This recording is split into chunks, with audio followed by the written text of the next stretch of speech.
सुप्रभात दोस्तों, अभिनंदन, आभार। आप सभी का स्वागत करता हूं आपके अपने यूट्यूब चैनल ज्ञान मंजिल तक में। तो आज मैं बता दूं कि आज मैं लेके आया हूं 13 फरवरी 2022 ईस्वी का करंट अफेयर्स। तो हम लोग चलते हैं, बहुत ही इंपॉर्टेंट होने वाला है, इसलिए आप लोग पूरा वीडियो ज़रूर देखिएगा। तो स्टार्ट करते हैं आज का पहला क्वेश्चन। कुछ इंपॉर्टेंट क्वेश्चन के साथ हम लोग शुरुआत करते हैं। तो सागरिका घोष द्वारा लिखित पुस्तक अटल बिहारी वाजपेयी का किया गया विमोचन याद रखिएगा। Sustainable transport system city award 2021 में प्रथम स्थान पर कौन सा रहा? कोच्चि। उड़ीसा राज्य ने 34 चिल्ड्रन पुलिस स्टेशन की स्थापना की घोषणा की है, याद रखिएगा। जल गुणवत्ता मूल्यांकन प्रणाली का उद्घाटन कहाँ में किया गया है दोस्तों? तो उत्तराखंड में, याद रखिएगा।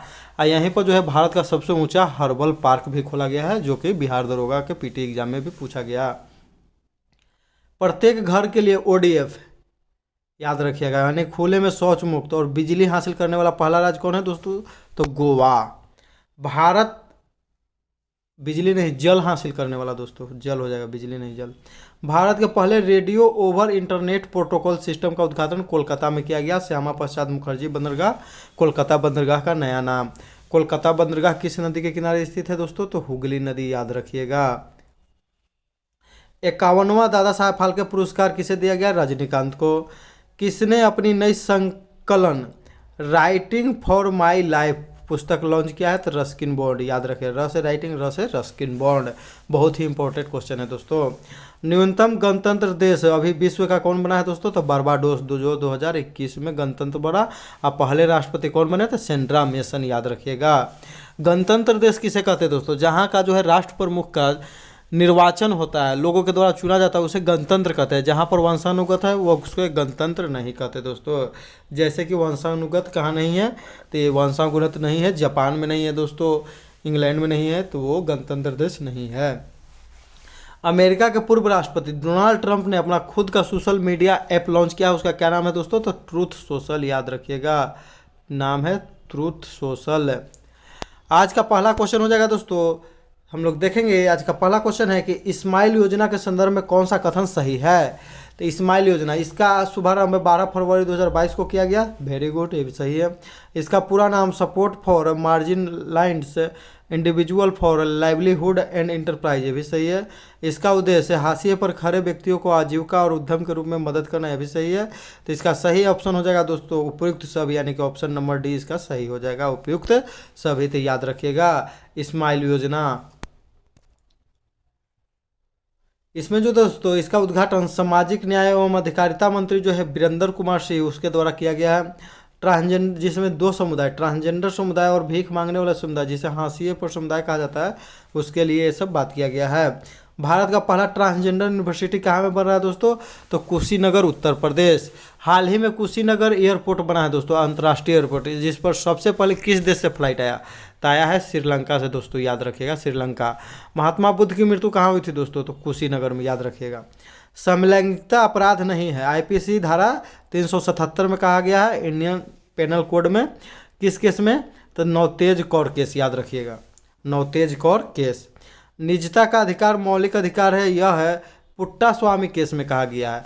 और निजता का अधिकार जो है मौलिक अधिकार में डाल दिया गया अनुच्छेद 21 के ए में, याद रखिएगा, अनुच्छेद 21 के ए में, जिसमें दैहिक स्वतंत्रता, उसमें। चिकित्सा का अधिकार मौलिक अधिकार, यह केस किस केस में कहा गया दोस्तों? तो चिकित्सा में क्या करेंगे? तो काटेंगे, परमानंद कटारा केस, याद रखिएगा। 3 तलाक को बैन किया गया दोस्तों, तो शाहबानो और शायरा बानो केस में। 3 तलाक में जब किसी पर केस लगता है उसमें अधिकतम सजा कितना है दोस्तों? तो 3 साल का कारावास, याद रखिएगा। विशाखा गाइडलाइन का संबंध किससे है? तो कार्यस्थल पर यौन शोषण को रोकना, विशाखा गाइडलाइन, याद रखिएगा दोस्तों, ये महत्वपूर्ण है, बहुत ही महत्वपूर्ण क्वेश्चन है दोस्तों, आप लोग नोट कर लीजिएगा। अगला क्वेश्चन है दोस्तों कि हाल ही में फ्रांस के वायरोलॉजिस्ट लुक माउंटेरियो का निधन हो गया है। इन्होंने किस वायरस की खोज की थी? तो कल भी क्वेश्चन बताए थे दोस्तों कि इनके द्वारा जो है HIV की खोज की गया था 1983 ईस्वी में शायद। इनका संबंध जो है फ्रांस देश से है। HIV से कौन सा बीमारी हो जाता है दोस्तों? तो इससे होता है एक्वायर्ड इम्यूनोडिफिशियेंसी सिंड्रोम, यानी कि एड्स। एड्स जो है सबसे ज़्यादा किससे प्रभावित करता है? तो टी लिम्फोसाइट को, याद रखिएगा। टी लिम्फोसाइट को जो है मानव शरीर का ब्रह्मास्त्र भी कहते हैं, सबसे अंत में यही लड़ता है रोग से। H1N1 से क्या फैलता है दोस्तों? तो H1N1 से स्वाइन फ्लू फैलता है। कोरोना वायरस जान ही रहे, अभी तो एकदम गर्दा मचाए हुए हैं। तो HIV वायरस एड्स के लिए उत्तरदायी है। HIV जो है टी लिम्फोसाइट पर अटैक करता है। टी लिम्फोसाइट को शरीर का ब्रह्मास्त्र भी कहते हैं। कोरोना वायरस की सर्वप्रथम खोज किसने किया था दोस्तों? तो अल्मेडा जून, याद रखिएगा, अल्मेडा जून। H1N1 वायरस स्वाइन फ्लू के लिए उत्तरदायी है, जबकि H5N1 वायरस जो है बर्ड फ्लू दोस्तों। देखिए H1N1 यानी कि एक व्यक्ति को स्वाइन फ्लू कम को होगा, जबकि बर्ड फ्लू जब होता है तो 2-4-5 को होता है। H5N1 याद रखिएगा। रेबडो वायरस जो है रेबीज के लिए उत्तरदायी है। इसे हाइड्रोफोबिया रोग के नाम से भी जाना जाता है, जिसमें जल से डर लगता है। हिमोफीलिया रोग को शाही रोग यानी कि राजघराना के रोग भी कहते हैं। सबसे पहले यह महारानी विक्टोरिया को हुआ था। हिमोफीलिया रोग में क्या होता है दोस्तों? इसमें जो है खून का थक्का जो है नहीं जमता है, याद रखिएगा। नेशनल वायरोलॉजी इंस्टीट्यूट कहाँ में दोस्तों? तो पुणे में, याद रखिएगा। वायरस की खोज की बात करें तो कौन किया था दोस्तों? तो इवानोस्की ने किया था वायरस की खोज। कैंसर दिवस 4 फरवरी को मनाया जाता है, याद रखिएगा। ये भी जो है बिहार दरोगा SI के PT में पूछा गया है दोस्तों, जिसका हाल ही में रिजल्ट आया है। एलिसा टेस्ट किस रोग से संबंधित है? तो एलिसा एड्स से। अगर बात करें दोस्तों एलिसा के फुल फॉर्म, तो आइसो इंजाइम एल्स हो जाएगा लिंक्ड, आइसे इम्यूनो, एस से हो जाएगा शॉर्ट वे, एस हो जाएगा एस से, याद रखिएगा। तो एलिसा टेस्ट एड्स। अगला क्वेश्चन हो जाएगा दोस्तों, बहुत ही महत्वपूर्ण क्वेश्चन है कि 9 फरवरी से लेके 11 फरवरी 2022 को वन ओशियन समिट का आयोजन कहाँ किया गया? तो वन ओशियन समिट का आयोजन अगर बात करें कि कौन कर रहा है दोस्तों, तो ये फ्रांस कर रहा है। लेकिन कहाँ किया गया? तो इसका सही जवाब हो जाएगा यह फ्रांस में ही हो रहा है, याद रखिएगा दोस्तों। फ्रांस कर रहा है और फ्रांस में ही हो रहा है वन ओशियन समिट।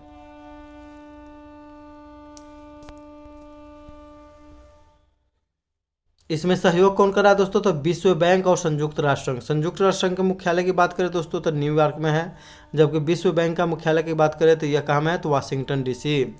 उद्देश्य महासागरों को सतत विकास करना, समुद्र पारिस्थितिकी तंत्र को सुरक्षित रखना। राफेल का निर्माण किस कंपनी ने किया दोस्तों? तो डसॉल्ट। राफेल जो है किस देश से भारत खरीदा है? राफेल लड़ाकू विमान, तो फ्रांस। अंतर्राष्ट्रीय सौर गठबंधन किन 2 देशों की सहायता से स्थापित किया गया है दोस्तों? तो भारत और फ्रांस। इसमें वर्तमान में कितने सदस्य देश है दोस्तों? 102। 101वां सदस्य कौन है दोस्तों? तो अमेरिका। COP21 पेरिस में आयोजित, इसको जो है स्थापना किया गया था। इसका वर्तमान में जो हेडक्वार्टर है गुरुग्राम हरियाणा में है।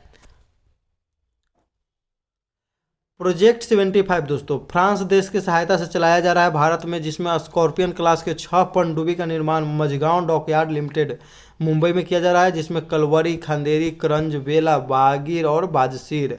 इच्छा है 5वां बागीर बन गया है, बाजसीर बनने के लिए बाकी है दोस्तों। बहुत ही इंपॉर्टेंट क्वेश्चन है दोस्तों। एक बार BPSC में पूछा गया कि 12,000 हॉर्स पावर ट्रेन इंजन का निर्माण जो है किस देश की सहायता से मधेपुरा बिहार में किया गया? तो ये फ्रांस के अल्टसोम कंपनी की सहायता से, याद रखिएगा। तो पूछा गया कि हाल ही में भारत का सबसे ज़्यादा पावर का जो है ट्रेन इंजन कौन बनाया, कितना पावर का? तो 12,000 हॉर्स पावर था। BPSC का एक क्वेश्चन था दोस्तों PT में। Shakti, Varun, Garuda, ex desert knight, ये जो चारों जो है युद्धाभ्यास जो है भारत और फ्रांस के बीच किया जाता है, याद रखिएगा। शक्ति आर्मी के साथ, वरुण जो हो जाएगा नेवी के साथ, गरुड़ जो है उड़ता आकाश में, तो ये वायुसेना एयरफोर्स के साथ दोस्तों। अगला क्वेश्चन हो जाएगा कि 10 फरवरी 2022 को राष्ट्रपति रामनाथ कोविंद ने किसे मद्रास हाई कोर्ट का मुख्य न्यायाधीश नियुक्त किया है? तो मद्रास हाई कोर्ट की बात करें दोस्तों, तब मद्रास हाई कोर्ट की स्थापना जो हुआ था दोस्तों 1862 ईस्वी में। मद्रास हाई कोर्ट, कोलकाता और बम्बई हाई कोर्ट 3 गो का स्थापना हुआ था, याद रखिएगा। तो हाई कोर्ट के अध्यक्ष मुख्य न्यायाधीश किसे बनाया गया दोस्तों? तो ये बनाया गया मुनीश्वर नाथ भंडारी। तो म से मद्रास और म से मुनीश्वर नाथ भंडारी। न्यायमूर्ति राजेश बिंदल जो है किस जो है हाई कोर्ट के अध्यक्ष है दोस्तों? तो यह है इलाहाबाद हाई कोर्ट के अध्यक्ष है न्यायमूर्ति राजेश बिंदल, याद रखिएगा। अगर बात करें कि सबसे अधिक न्यायाधीशों की संख्या जो है किस हाई कोर्ट में है, तो वो है इलाहाबाद हाई कोर्ट में दोस्तों। उत्तर प्रदेश का उच्च न्यायालय इलाहाबाद। अनुच्छेद 217 के तहत राष्ट्रपति किसी को उच्च न्यायालय का मुख्य न्यायाधीश नियुक्त करता है, यानी कि उच्च न्यायालय का मुख्य न्यायाधीश नियुक्त करना जो है राष्ट्रपति किस अनुच्छेद के तहत, तो 217। इलाहाबाद हाई कोर्ट के राजेश बिंदल को मुख्य न्यायाधीश बनाया गया है। सुप्रीम कोर्ट के मुख्य न्यायाधीश उनके राष्ट्रपति अनुच्छेद 124 के तहत सुप्रीम कोर्ट का मुख्य न्यायाधीश को बनाता है, याद रखिएगा। रिट जारी करने का अधिकार सुप्रीम कोर्ट के पास है अनुच्छेद 32 के तहत। जब किसी भी व्यक्ति का या किसी का मौलिक अधिकार का हनन होता है तो वह अपील जो है डायरेक्ट जाके सुप्रीम कोर्ट में कर सकता है या हाई कोर्ट में। तो अनुच्छेद 32 के तहत सुप्रीम कोर्ट में करेगा, जहां पर 5 प्रकार के रिट के बारे में चर्चा किया है, 5 प्रकार के रिट जारी किया जाता है। डॉक्टर भीमराव अंबेडकर ने अनुच्छेद 32 को ही कहा था कि यह जो है संविधान का आत्मा है और हृदय है, जबकि हाई कोर्ट के पास अनुच्छेद 226 के तहत है। हाई कोर्ट जो रिट जारी करता है दोस्तों, तो अनुच्छेद 226 में इसका चर्चा किया गया है। सुप्रीम कोर्ट एक अभिलेखीय न्यायालय, अनुच्छेद 129, बहुत ही इंपॉर्टेंट क्वेश्चन है दोस्तों। राष्ट्रपति सुप्रीम कोर्ट से सलाह ले सकता है, अनुच्छेद 143 से किसी भी विषय पर सलाह ले सकता है, लेकिन उसको मानने के लिए राष्ट्रपति बाध्य नहीं है। अनुच्छेद 137 में न्यायिक पूर्वालोकन की चर्चा किया गया है। भारत का पहला पेपरलेस हाई कोर्ट केरल राज्य का है, हाई कोर्ट याद रखिएगा। वर्तमान में भारत में कुल 25 हाई कोर्ट है, 25वां हाई कोर्ट अमरावती को बनाया गया है दोस्तों, याद रखिएगा। पटना हाई कोर्ट की स्थापना कब हुआ था दोस्तों, याद रखिएगा। पटना उच्च न्यायालय की स्थापना 1916, जबकि पटना विश्वविद्यालय की स्थापना 1917 में हुआ था दोस्तों। अगला क्वेश्चन हो जाएगा दोस्तों कि टॉम ट्रैफिक इंडेक्स रैंकिंग 2021 के अनुसार दुनिया के सबसे भीड़ भाड़ वाले शहरों के मामले में मुंबई को कौन सा स्थान प्राप्त है। तो बात करेंगे दोस्तों हम लोग मुंबई को जो है कौन सा स्थान प्राप्त है भीड़ भाड़ वाले शहरों में, तो मुंबई को इसका सही जवाब हो जाएगा दोस्तों 5वां स्थान प्राप्त है, याद रखिएगा। भारत का प्रवेश द्वार मुंबई को भी कहा जाता है दोस्तों। भारत की सूती वस्त्र की राजधानी एवं वित्तीय राजधानी किसे कहा जाता है दोस्तों, तो मुंबई को कहा जाता है, याद रखिएगा। विश्व में सबसे अधिक भीड़ भाड़ वाला स्थान में प्रथम स्थान पर तुर्की देश का इस्तांबुल, दूसरे स्थान पर मॉस्को रूस का, 5वें स्थान पर मुंबई, 10वां स्थान पर बेंगलुरु, 11वां स्थान पर दिल्ली। बजट 2022-23 में कितने किलोमीटर राष्ट्रीय राजमार्ग विस्तार की घोषणा किया गया है, तो बजट 2022-23 में कहा गया है कि 25,000 किलोमीटर सड़क राष्ट्रीय राजमार्ग का विकास होगा। पर्वतमाला जो है प्रोजेक्ट उससे क्या संबंधित है, तो इसमें जो है 60 किलोमीटर, 7 नहीं दोस्तों 60 किलोमीटर की 8 रोपवे सेवाओं का विकास किया जाएगा, जिससे पर्यटन मार्ग में सुविधा होगा। तो रोपवे यानी कि रस्सी मार्ग, रज्जू मार्ग जिसे बोलते हैं दोस्तों। सार्वजनिक रूप से रोपवे सेवाओं का उपयोग करने वाला भारत का पहला शहर कौन है दोस्तों, तो वाराणसी, और यह विश्व का 3रा शहर है, याद रखिएगा। एशिया माइनर का पठार जिसे अनातोलिया का भी पठार कहते हैं, कहाँ में दोस्तों, तो तुर्की में है।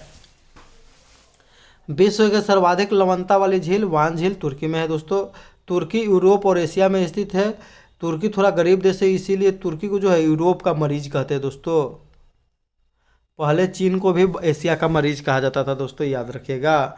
अगला क्वेश्चन हो जाएगा दोस्तों कि 28 फरवरी 2022 से शुरू होने वाले 45वें अंतर्राष्ट्रीय कोलकाता पुस्तक मेला का फोकल थीम देश है, यानी कि फोकस या फोकल थीम देश कौन है दोस्तों, तो 45वां अंतर्राष्ट्रीय कोलकाता पुस्तक मेला हो रहा है दोस्तों, तो इसमें हो जाएगा बांग्लादेश, यानी कि कोलकाता के नज़दीकी देश जो है दोस्तों पश्चिम बंगाल के, वो है बांग्लादेश, तो वही हो जाएगा बांग्लादेश दोस्तों। क्योंकि वहाँ पर 2021 में शेख मुजीबुर रहमान के जन्म शताब्दी वर्ष मनाया जा रहा था, और 1971 में जो भारत पाकिस्तान युद्ध हुआ था तो भारतीय सेना भी क्या मना रही थी, तो 50 वर्ष पूरा होने पर मना रही थी दोस्तों। बांग्लादेश से सीमा बनाने वाले भारतीय राज्य कितने हैं, तो 5, असम, मिजोरम, त्रिपुरा, मेघालय और पश्चिम बंगाल। इसका ट्रिक है दोस्तों अमित्री मैप, याद रखिएगा।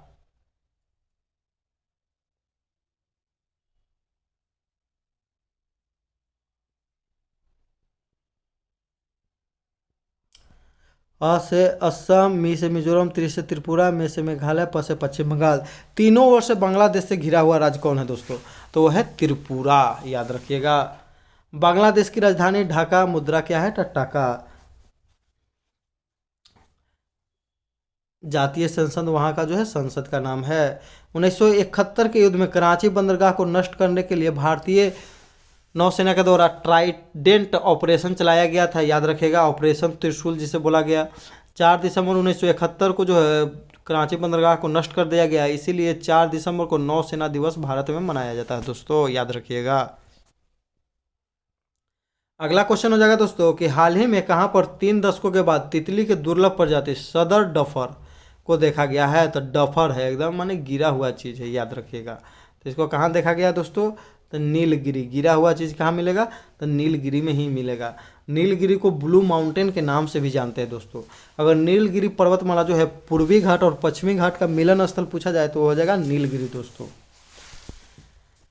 नीलगिरी कहाँ में दोस्तों? तो तमिलनाडु में है। नीलगिरी पहाड़ी की सबसे ऊंची चोटी क्या है दोस्तों? तो डोडा बेटा।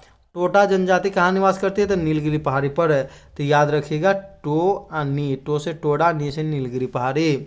भारत में एकमात्र स्थान नीलगिरी है जहाँ पर चाय और कॉफ़ी की खेती साथ में किया जाता है। पश्चिमी घाट और पूर्वी घाट के आपस में मिलता है नीलगिरी पहाड़ी में। अन्नामलाई और कार्डमम पहाड़ी के बीच में कौन सा दर्रा आता है? तो सिनकोट दर्रा। कार्डमम पहाड़ी को दोस्तों इलायची पहाड़ी भी बोलते हैं, याद रखिएगा। नीलगिरी और अन्नामलाई के बीच पालघाट दर्रा आता है। केसरे ए हिंद हाल ही में किस राज्य की राजकीय तितली घोषित की गई है? तो अरुणाचल प्रदेश के दोस्तों, केसरे ए हिंद। WWF यानी कि world wild life fund, NTPC 2015-17 में मेंस हुआ था, उसमें पूछा गया था दोस्तों, याद है हमको, पांडा, जिसका लोगो क्या है? तो पांडा। WWF का फुल फॉर्म पूछा गया था। वर्ष 2021 में दुनिया के केंद्रीय बैंकों में सोने के दूसरे सबसे बड़ा खरीदार बैंक कौन है? सोना यानी कि दोस्तों गोल्ड। तो गोल्ड का दूसरा सबसे बड़ा खरीदार बैंक कौन है दोस्तों? तो उसका सही जवाब हो जाएगा भारतीय रिजर्व बैंक। जबकि पहला की बात करें दोस्तों तो पहला हो जाएगा सेंट्रल बैंक ऑफ थाईलैंड, याद रखिएगा। तो सोने के खरीदार में प्रथम स्थान पर है central bank of Thailand.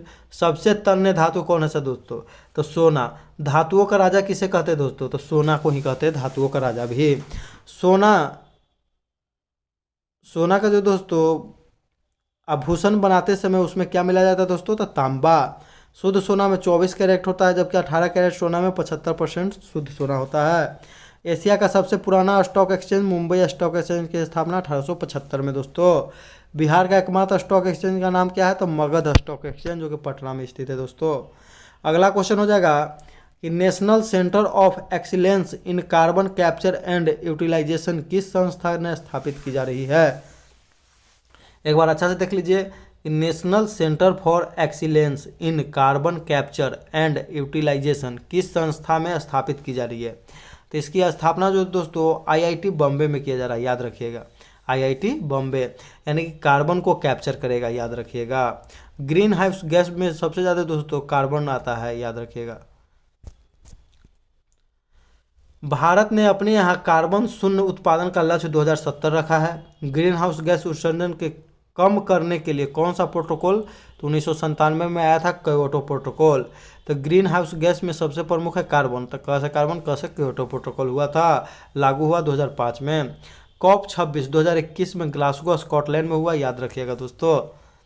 COP 1 Berlin Germany में हुआ था। COP 27 मिस्र 2022 में, जबकि COP 28 का आयोजन दोस्तों UAE में किया जाएगा, याद रखिएगा। पिछला वीडियो में क्वेश्चन पूछा गया था दोस्तों कि ब्रिक्स जो है यानी कि ब्राज़ील, रूस, इंडिया, चाइना और साउथ अफ्रीका, इसका जो है 2022 का सम्मेलन की अध्यक्षता कौन सा देश करने वाला है? तो इसका सही जवाब है चीन। वह केवां सम्मेलन होगा? 14वां। जबकि 2021 के कौन किया था दोस्तों? इंडिया के बाद चीन का स्थान। अगला साल कौन करेगा 2023 में? तो साउथ अफ्रीका, ऐसे याद रखिएगा। सही उत्तर देने वाले लोगों में है, सबसे पहले दिए हैं आयुष वर्मा, अमृता कुमारी, KIT2007, धनंजय कुमार, रुपेश यादव, नीतीश रंजन, सुनीता देवी। इन सभी को ढेरों सारे बधाई और शुभकामनाएं। आप आगे भविष्य में जो करना चाहते हो वो कर सके। आज का क्वेश्चन है दोस्तों जिसका आप लोग कमेंट करके जवाब दीजिएगा कि ONGC यानी कि oil and natural gas corporation की प्रथम महिला निदेशक या अध्यक्ष किसे बनाया गया है? तो ONGC की प्रथम महिला निदेशक या अध्यक्ष किसे बनाया गया है? इसका आप लोग कमेंट करके जवाब दीजिएगा। वीडियो को पूरा देखने के लिए दोस्तों धन्यवाद। जय हिंद, जय भारत, वंदे मातरम दोस्तों।